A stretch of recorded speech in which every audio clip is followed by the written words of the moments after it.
हाँ जी, तो देखिए आप लास्ट एक टॉपिक और है इसका, विद्युत क्षेत्र में एकांक आयतन की ऊर्जा। विद्युत क्षेत्र में एकांक आयतन की ऊर्जा, ये कैसे ज्ञात करेंगे? ठीक है, तो देखना आप, ये कोई आवेशित चालक गोला है, इसकी सतह पे Q आवेश अपना वितरित है, एक समान रूप से वितरित है। इसकी त्रिज्या अपन मान लेते हैं स्मॉल r। अगर हम इसके आवेश में वृद्धि करें, अगर हम इसके आवेश में वृद्धि करें तो जब आवेश में वृद्धि होगी तो आपको पता है कि पहले से ये जो आवेशित चालक गोला है इसकी सतह पे बल लगेगा। पिछले टॉपिक में किया था, आवेशित चालक गोले की सतह पे बल लगता है सतह के बाहर की ओर, तो गोले का आकार बढ़ने लगता है, बढ़ने लगता है। तो अगर हम इसे और आवेश देंगे तो आकार बढ़ने लगेगा, और हम चाहते हैं कि गोले का आकार ना बढ़े, गोले का आकार ना बढ़े और इसके आवेश में वृद्धि हो जाए। तो यदि इसे और आवेश दिया जाए, इसके आवेश में वृद्धि की जाए और गोले का आकार ना बढ़े, तो गोले का आकार ना बढ़े तो ये जो सतह पे जो बल लगता है उस बल के विरुद्ध क्या करना पड़ेगा बताओ? कार्य। क्योंकि अगर उस बल के विरुद्ध कार्य नहीं करोगे तो उस बल के कारण इसका आकार बढ़ेगा, सतह पर जो बल लगेगा उसके कारण इसका आकार बढ़ेगा, क्योंकि आवेश में वृद्धि हो रही है, आवेश में वृद्धि होने से बल में वृद्धि होगी, बल में वृद्धि होगी तो आकार बढ़ता जाएगा।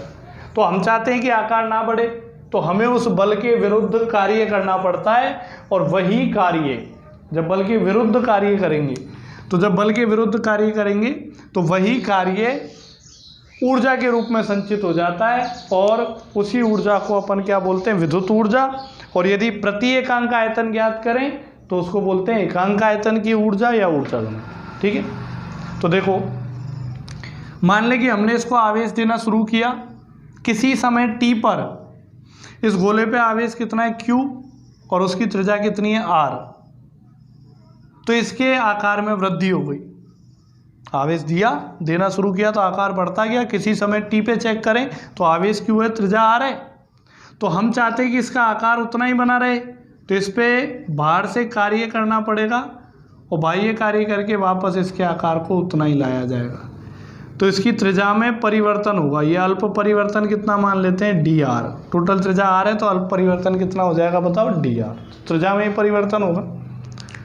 तो कौन से बल के विरुद्ध कार्य करना पड़ेगा? जो इस आवेश से चालक गोले की सतह पे बल लगेगा। सतह पे कितना बल लगेगा? F। तो फॉर्मूला निकाला था अपन ने F का, या दाब का निकाला था। दाब कितना लगता है? विद्युत दाब σ²/2ε0 लगता है नहीं? दाब तो इतना ही लगेगा। और यदि अपन बल निकालना चाहें, बल, तो बल कैसे आएगा? F बराबर दाब गुना क्षेत्रफल। दाब का फॉर्मूला होता है ना बल बटे क्षेत्रफल, तो बल का फॉर्मूला क्या हो जाएगा? दाब गुना क्षेत्रफल। तो दाब तो हो गया σ²/2ε0, और क्षेत्रफल गोले का क्षेत्रफल, तो गोले का क्षेत्रफल हो गया 4πr², पृष्ठीय क्षेत्रफल। ठीक है, कोई दिक्कत? ये आ गया। अब बात करें कार्य की, तो कार्य कितना हुआ? तो कार्य dw बराबर FDR, dw बराबर FDR। ठीक है, तो dw बराबर F का मान ये रख देंगे σ²/2ε0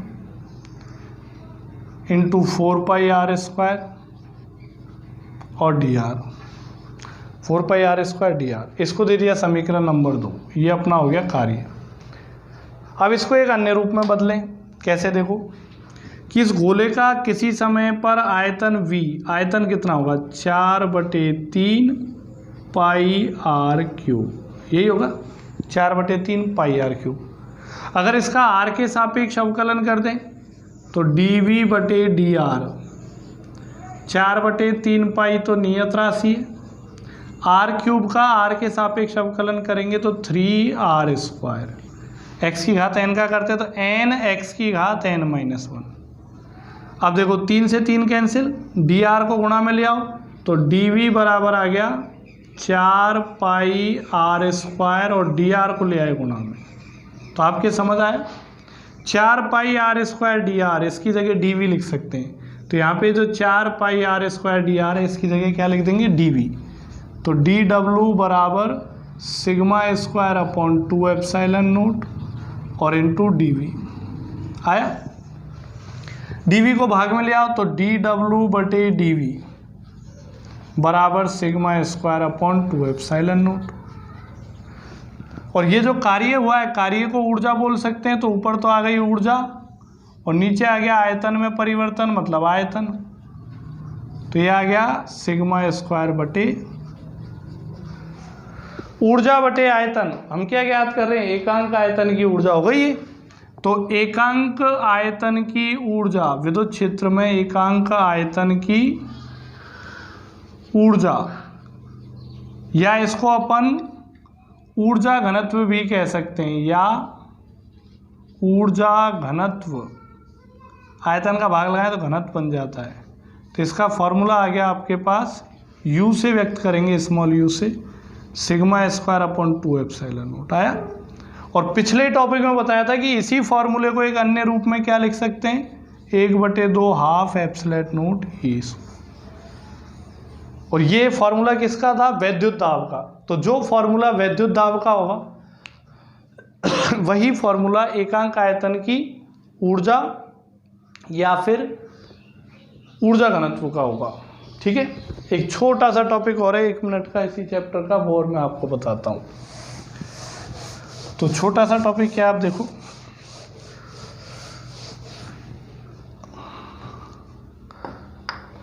आवेशित साबुन के बुलबुले का संतुलन। आवेशित साबुन के बुलबुले का संतुलन, साबुन का बुलबुला है जो आवेशित है उसका संतुलन लेते हैं। तो एक साबुन का बुलबुला है, तो अपन ने एक साबुन का बुलबुला लिया। तो आपको ध्यान होना चाहिए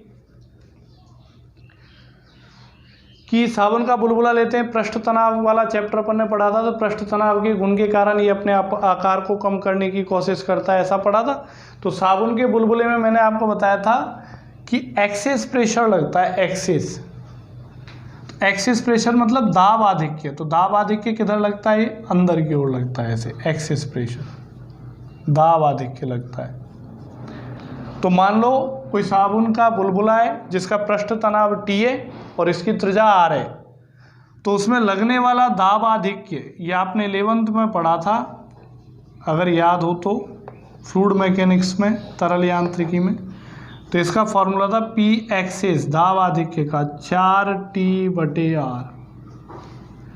एक तो था 2T/R पानी के बुलबुले के लिए, और साबुन के बुलबुले के लिए 4T/R, क्योंकि इसमें डबल सतह होती है। समीकरण नंबर 1। और यदि मैं कह रहा हूं कि आवेशित साबुन का बुलबुला, अभी तो साबुन का बुलबुला है, अब आवेशित कर दें, तो अगर इसको आवेशित कर दें तो साबुन का घोल चालक होता है, चालक, मतलब अपन ने चालक गोले को आवेशित कर दिया। तो आवेशित करने से इसकी सतह पे बल लगेगा, और वो बल किधर लगता है, आवेशित गोले की सतह पे बल किधर लगता है, बाहर की ओर, जो इसके आकार को बढ़ाने की कोशिश करता है।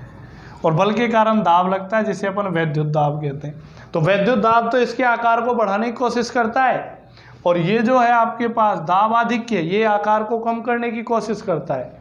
तो कितना वैद्युत दाब लगेगा, तो वैद्युत दाब का फॉर्मूला मैंने आपको अभी भी बताया, PE बराबर कितना बताया था वैद्युत दाब का formula, sigma square by 2 epsilon note, हुआ है ना। तो ये जो वैद्युत दाब है ये गोले के आकार को बढ़ाने का प्रयास करेगा, जबकि दाब आधिक्य गोले के आकार को कम करने का प्रयास करेगा। यदि साम्यावस्था की बात करें या संतुलन अवस्था की बात करें, संतुलन अवस्था है, साम्यावस्था में इन दोनों का मान एक दूसरे के बराबर होना चाहिए, क्योंकि दोनों विपरीत दिशा में, दोनों का मान एक दूसरे के बराबर होगा तो दोनों एक दूसरे को निरस्त करेंगे, गोला साम्यावस्था में होगा तो दोनों का मान बराबर करें। तो sigma square by 2 epsilon naught is equal to 4T/R। then sigma square become 8T epsilon naught divided by R, then sigma will be 8T root of 8T epsilon naught upon R। Sigma क्या है, इस आवेशित चालक गोले का पृष्ठ आवेश घनत्व इतना हो जाएगा। अगर आप चाहो ये ज्ञात करना कि इस आवेशित चालक गोले को कितना आवेश दिया गया है, तो आवेश ज्ञात करना है तो सिग्मा का फॉर्मूला क्या लगा देंगे, Q/A एकांक क्षेत्रफल पर उपस्थित आवेश, और A क्या होगा, इस गोले का पृष्ठीय क्षेत्रफल कितना होता है 4πr², गोले का पृष्ठीय क्षेत्रफल। इसको गुणा में भेज दो तो आवेश पता लग गया, Q बराबर 4πr²√8T ε0/r। या तो ऐसे ही याद रख लो, या इसको आप चाहो तो और भी सॉल्व कर सकते हो अंदर मल्टीप्लाई करके। बाकी इतना ही।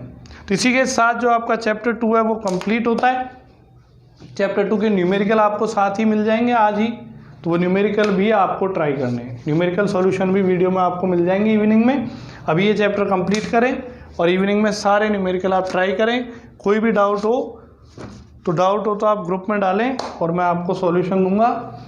दूसरी बात, ये जितना भी आपको पढ़ाया गया है रफ कॉपी में लिख लिख के प्रैक्टिस करेंगे तो ही समझ में आएगा, नहीं तो वही चीज़ है काला अक्षर भैंस बराबर। ठीक है, ओके, थैंक यू।